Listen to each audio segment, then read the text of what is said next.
Senator John Fetterman was the first Democratic senator to visit Mar-a-Lago, and he says he's committed to working alongside Republicans, but can he find a middle ground with an administration that has spent the first week in power destroying Democratic Party policies?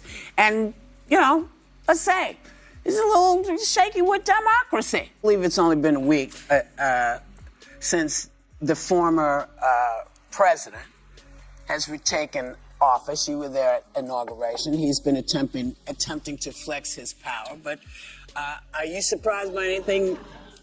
I didn't even see what that was. He's wearing a similar outfit at the inauguration, and you looked great. I totally feel you. John Fetterman didn't just step into the spotlight on The View. He walked straight into the fire. Known for its no-holds-barred debates, the show put the U.S. senator on the hot seat, but he came prepared. Fetterman tackled everything from January 6th to his conversations with Republicans, and even addressed the whispers that he's shifting to the right.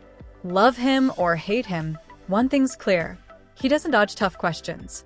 His recent moves have sparked intense debate. Some see him as a bridge builder in a divided political landscape, while others call it a betrayal, pointing to his interactions with Trump Circle and his presence on Truth Social. In today's hyper-partisan climate, where most politicians pick a side and dig in, Fetterman is standing in the middle, taking heat from both ends. When pressed by the hosts, he didn't flinch. He stood firm on his democratic values, condemned the January 6th chaos, and made it clear where he draws the line. But what's really going on here? Is Fetterman playing a smarter, more strategic game, or is this a risky move that could backfire? Let's break it down. I get you.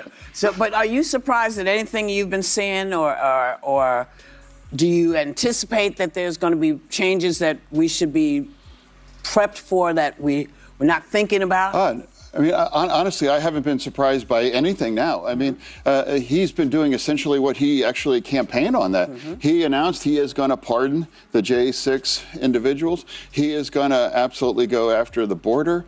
So there's a lot of things that he's already ran on. I mean, criticized a lot of it, and I don't agree with everything either, but it's undeniable he actually ran on that and been really up. On January 6th, 2021, former D.C. police officer Michael Fanone nearly lost his life defending the Capitol. Beaten, tasered, and left with a heart attack, his survival is a stark reminder of that day's brutality. Now, he's one of the strongest voices opposing pardons for the rioters who attacked him and his fellow officers. His words carry the weight of first-hand experience. All these people that said they had our backs ran for the hills, Fanone recently said, expressing frustration with political leaders who abandoned the pursuit of justice. When Senator John Fetterman was asked about Fanone's remarks, he didn't hold back. He began with empathy, acknowledging the officer's pain and trauma. "I've had a stroke. I get it," he said, drawing a connection between their health struggles and the lasting effects of that day. But he went further, unequivocally condemning the insurrection. For Fetterman, pardoning the rioters isn't just unacceptable, it's an insult to democracy itself. He made it clear, his stance on the January 6th attackers is non-negotiable. Early on, immediately after the election, I was like, hey, we have a choice. We can freak out and follow every other thing around, like a cat, with a laser, after everyone. But I'm not that guy. I'm not going to be that Democrat. For me, there's things I'm going to agree with, I'm going to disagree with, but I'm in the business of finding wins for Pennsylvania and for the nation, and engaging the president. I think I see that as doing my job. At a time when many are eager to move on, John Fetterman is standing firm, refusing to let those responsible for January 6th escape accountability. But his recent moves have put him the hot seat, this time from the left. Critics point to his decision to join Truth Social, the Trump-backed platform, and his visit to Mar-a-Lago for meetings with Republican leaders as signs of a political shift. Some even question his loyalty to the Democratic Party. Add in his stances on controversial issues like immigration and fracking, and speculation grows. Is Fetterman leaning right? But he isn't backing down. When confronted about these accusations, he laid it out plainly. He hasn't changed. He reaffirmed his unwavering commitment to core democratic values. He's pro-choice, staunchly supports LGBTQ rights, and believes in a strong, fair immigration system. To him, these principles are non-negotiable. As for the Mar-a-Lago meetings, Fetterman insists it's about dialogue, not division. He argues that engaging with the other side is necessary, especially in today's fractured political climate. "I'm not compromising my values," he said, "but I am willing to have conversations." Well said. And I wanted to ask you, so you went down to Mar-a-Lago and met with the president, and he actually was singing your praises after. He said you were fascinating, impressive, a common-sense person. I agree with him on that. Not a liberal or a conservative. I'm curious what your takeaway was from meeting with him, and what, if you found that there's any specific policy areas you think you can work with him on. Yeah, well, I think overall it was a positive experience. I mean, he was kind, he was cordial. It wasn't in any kind of theater. It wasn't trying to get your picture taken to kind of put something out on social media. It was just really a conversation. I actually spoke for over an hour. John Fetterman's record speaks for itself. His votes and actions consistently reflect his progressive stance. While critics may question his moves, his message is clear. Bridging gaps doesn't mean switching sides. His voting record has raised eyebrows across the political spectrum. Recently, he joined fellow Democrats in rejecting Pete Hegseth's nomination for defense secretary, citing concerns over his qualifications. But when it came to candidates like Kristi Noem and Marco Rubio, Fetterman voted yes, emphasizing his willingness to cross party lines when he believes a nominee is fit for the role. His approach, focused on evaluating individuals rather than blindly following partisan labels, has earned him both respect and criticism. Looking ahead, Fetterman is preparing for hearings on two of the most polarizing nominees. Tulsi Gabbard and RFK Jr. critics speculate about where he'll land, but he's made one thing clear: he won't decide until after hearing from them directly. For him, this isn't about playing politics, it's about keeping an open mind. He believes conversations, even with controversial figures, are necessary for making informed decisions. "I don't regret talking to anyone," Fetterman said, defending his approach. Whether it's Rubio or RFK Jr., he's committed to hearing them out before casting his vote. His actions signal a move away from blind partisanship, but also spark debate over where the line between compromise and principle should be drawn. You did get a lot of criticism for it from some people who thought you going to Mar-a-Lago gives cover to Trump by creating the solution that he's amenable to working with Democrats. I was very supportive of when people like Mitt Romney and Rob Portman worked with Joe Biden, so I understand the need for bipartisanship. I didn't love the optics of you going to Mar-a-Lago. He was going to, which is his palace. He was going to be in Washington a week later. But what was your goal, and do you feel ultimately you were successful? Well, here's what happened. I was being lazy on the couch at like Friday night, and my team reached out saying, "Hey," and I don't know if this is like a trolling or a hoax, but they extended an invitation. John Fetterman has made one thing clear: he's not afraid to talk to anyone. Whether it's sitting down with Republican leaders or controversial figures, he believes open dialogue is essential for making informed decisions. For him, it's not about agreeing with everyone in the room. It's about hearing different perspectives and challenging his own assumptions. "You can't make real progress by shutting the door on half the country," he said.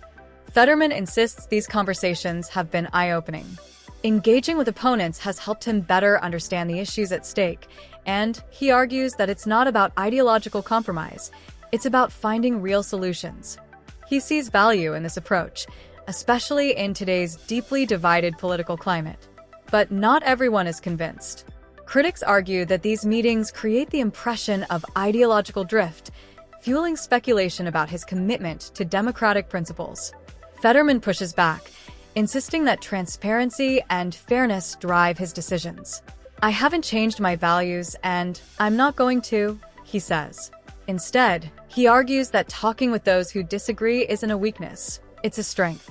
His stance challenges the idea that bipartisanship is betrayal, sparking debate about what true leadership looks like in polarized times. Whether praised or criticized, Fetterman's moves have ignited a firestorm of discussion in both the media and the public. And overall, my wife was there, and she might be watching right now at home. Hi, Giselle, if you're home. And she was there as well, too. And we just had a conversation.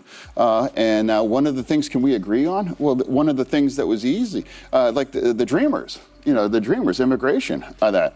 And Giselle was part of that community, and we both had the opportunity to express that. I would also, I'm on the Ag Committee, and I think protecting the SNAP as well, too. Food insecurity is really important issue. And some people on that side wants to go after that or weaponize that. So for me, those are kind of issues. Other things that we can agree on as well, but overall, it was just a straight up conversation, and I just have a rule: like, I'm going to engage and have a conversation that's anyone playing it straight, and that's be doing my job again. To some, John Fetterman's outreach to Republicans and independent thinking on appointments signal a refreshing pragmatism. Supporters see him as a bridge builder, someone willing to prioritize solutions over party loyalty. They argue that his willingness to engage across the aisle is exactly what's needed to break through the political gridlock and foster meaningful progress. But not everyone is impressed. Critics, particularly from within his own party, accuse him of straying too far from core Democratic values. His decision to join Truth Social and meet with Republicans at Mar-a-Lago has drawn sharp criticism, with some questioning his commitment to progressive ideals. Among the more vocal detractors, there's even speculation that Fetterman's approach could weaken his standing as a Democratic leader. The big question is, how will these actions impact Fetterman's political future? Will his independent streak earn him respect as a leader who values principle over partisanship? Or will it alienate progressive supporters who see his actions as a betrayal? Fetterman's choices have put him in a delicate position, one that could redefine how he is viewed both within his party and by the voters who put him in office. However, during his recent appearance on The View, he left no doubt about his party loyalty. Despite facing criticism from both sides, he firmly stated that he has no intention of switching to the Republican Party. "I'd make a terrible Republican," he joked, pointing to his progressive stances on key issues such as pro-choice policies, LGBTQ rights, and immigration. These values, he emphasized, remain central to who he is and what he stands for. He also pushed back against the narrative that his recent decisions indicate a rightward shift, urging critics to focus on his voting record. He argued that his legislative history reflects a steadfast commitment to democratic principles. His decisions, he explained, aren't about pandering or political compromise. They're about doing what he believes is right for the country. To those questioning his strategy, Fetterman's message was clear: judge him by his actions, not by speculation or headlines. He insisted that his consistent support for progressive policies speaks louder than any rumors or misunderstandings. His voting record, he argued, proves his dedication to democratic values, regardless of the meetings he takes or the platforms he joins. By the end of his appearance, one thing was undeniable: Fetterman is not wavering in his beliefs, and he's not afraid to face criticism if it means staying true to himself. He reaffirmed his loyalty to democratic values, emphasizing his commitment to pro-choice policies, LGBTQ rights, and strong immigration laws. At the same time, his focus on bipartisan engagement underscores the need for open dialogue in today's deeply divided political climate. Fetterman's approach challenges traditional party lines, sparking an ongoing debate about what leadership should look like in modern politics. Is he a bold leader willing to take risks for the sake of progress, or is he making moves that could cost him support? Let us know what you think, and don't forget to share this story to keep the conversation going.